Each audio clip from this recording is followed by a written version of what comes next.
Okay, Daniel Ogege has gotten into the he's gotten into the vibe already, and he can't wait to share his story with us. Popularly called Moses lately, he is a talented Nollywood actor and screenwriter. His acting credits include notable roles in film and TV shows such as Memoirs of an Actress, The Johnsons, The Hustle, Visa on Arrival, and so many more. How are you doing, Daniel? I'm fine, not bad. Nice to have you with us. Same here. Thank you very much. I would say that you got our attention, my attention, not our, my attention. The first time I saw you on screen was when you featured, you're currently still featuring in the Visa on Arrival. Yeah. That's with Accelerate TV. Yeah.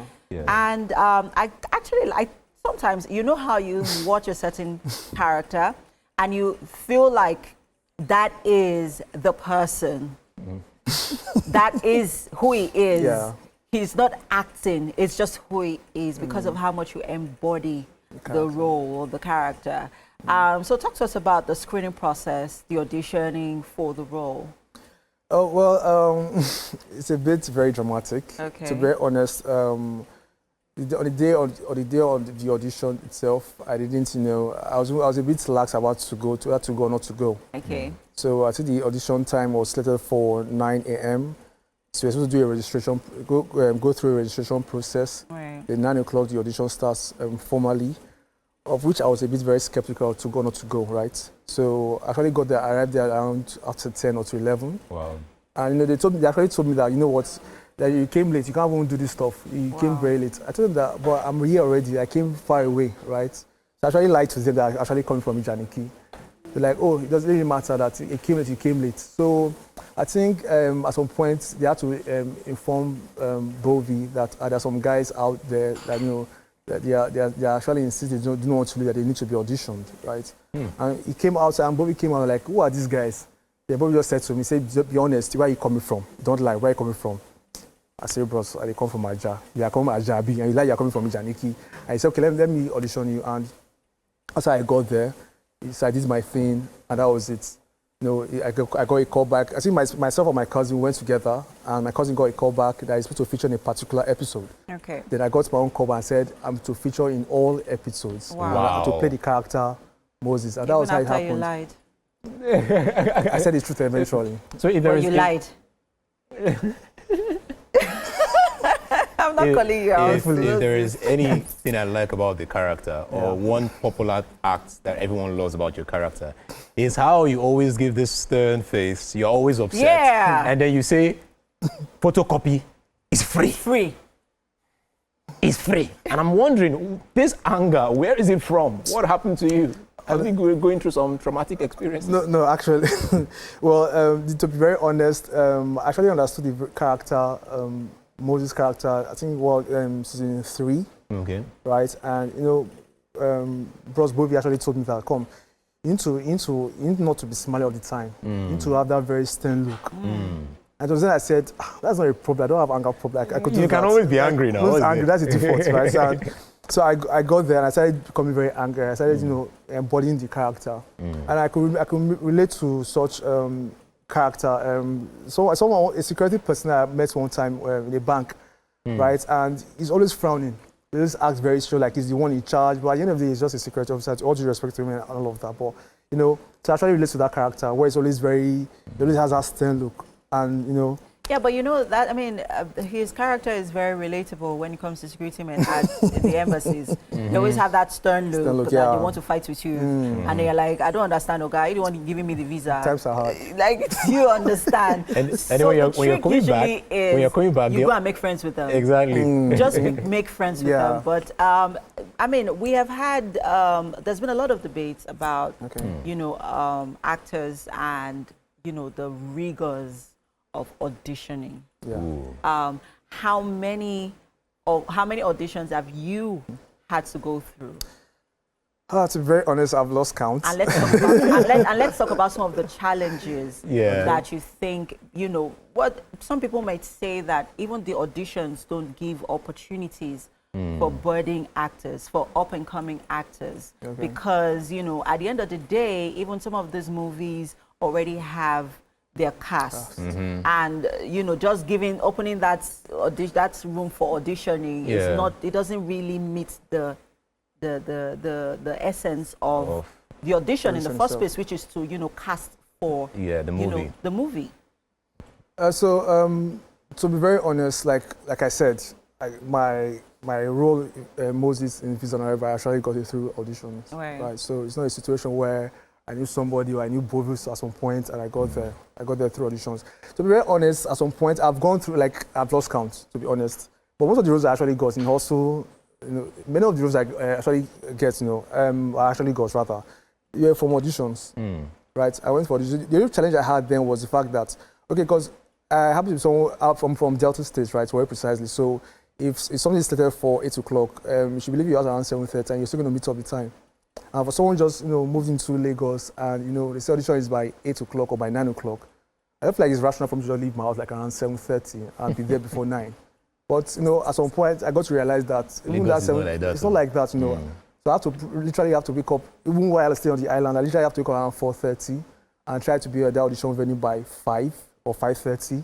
We're trying to be there because at the end of the day, I begin to understand now that those who get to audition you, when they get there at first, they lose the stamina at some point.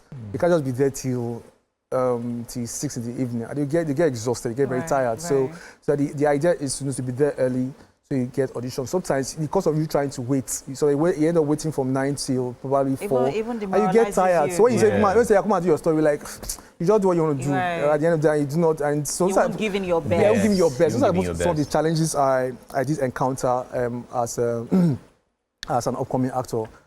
As an upcoming actor then. So it's crazy. But at the end of the day, right, I'm not going to rule out the fact that, there are some movies you see, they probably got their cast, the people they want to feature in their films, right? But at the end of the day, I'm not going to rule out the idea that, you still need to go for auditions. Because it's a platform where you can get to be known. I always tell people that you need to dress well, you need to be prepared, you need to be ready, because anything can happen. Right. The roles I actually got, most of the roles I got, let me say Skinny Girls in Transit, making reference to Skinny Girls in Transit. I started as an extra.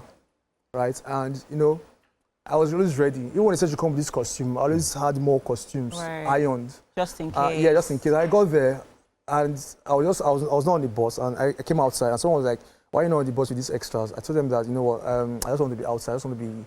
I don't think I'm comfy with everybody on the bus. And he said, "Okay, have you acted before?" I'm like, "Yeah."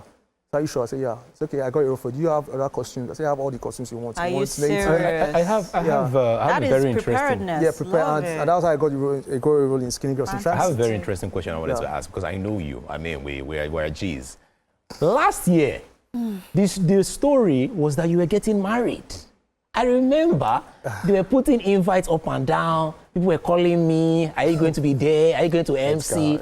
And I heard another, because I'm going to talk about this. I was going to keep it and say I'll talk about it privately, but I just want to talk about it on the show. Then before I knew it, they now said something happened to somebody, something now happened. Then the marriage now say, okay, well, let's go on a leave. Was it a movie? Was it a skit? No. What happened to the lady, that fine young girl? Because I know you, did you meet her?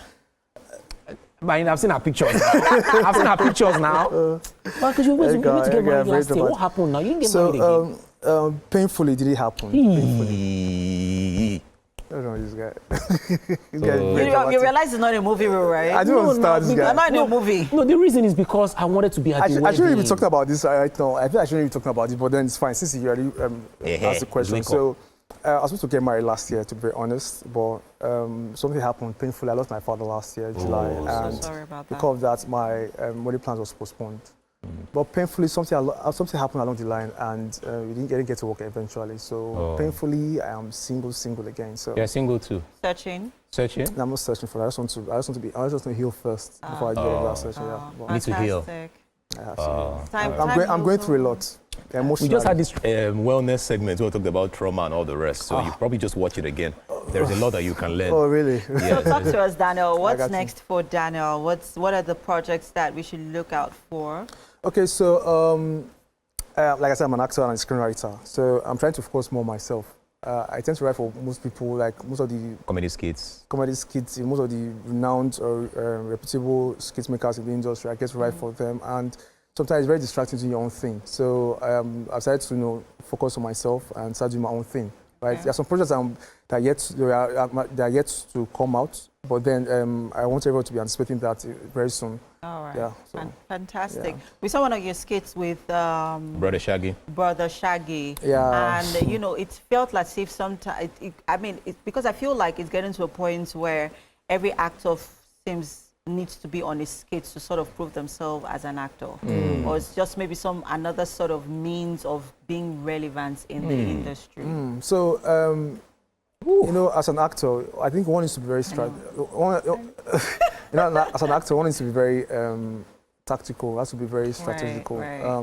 I'm sure you have heard of this. Some people say, this guy's an influencer, he's not an actor. How come they get to patronize this person in a movie? Right? Because of the relevance on social media. And you know, the aim of every business is to make profit. Yeah. If as a producer, you want to make profit. So what will get you that audience? What will get able to patronize your brand? Right. So sometimes they opt for, you know, someone who has much fame, who has that social media presence. Right.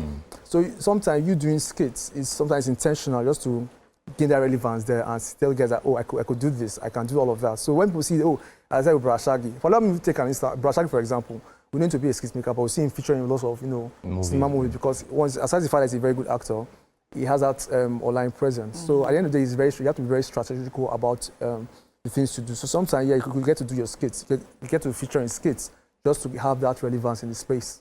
Yeah. I mean, there's another question I'd like to ask you, still bordering on online presence. I mean, since you have your own projects coming up pretty soon, would you rather go for actors with online presence or go for actors based on their skills, their raw talent? So, like I said, the aim of every business is to make profits. Never ask that question. So the aim of every business is to make very political. The aim of every business is to make profits. To be very honest, I feel like what makes a good movie to sell, when you have very good actors, you have very good story, and you have a very good production, it's enough for the movie to sell. All right. Right, and we know Game of Thrones, for example. How many actors do you know in Game of Thrones? Right, and on that note, we would head over to the kitchen. It's high time because all right, guys, let's head over to the kitchen. Yeah, so we have Chef K, who's, you know, okay, I got made you. aso rice. I got you. Edgar. Let's go. Okay. All right, let's go to the kitchen, guys. Jeez.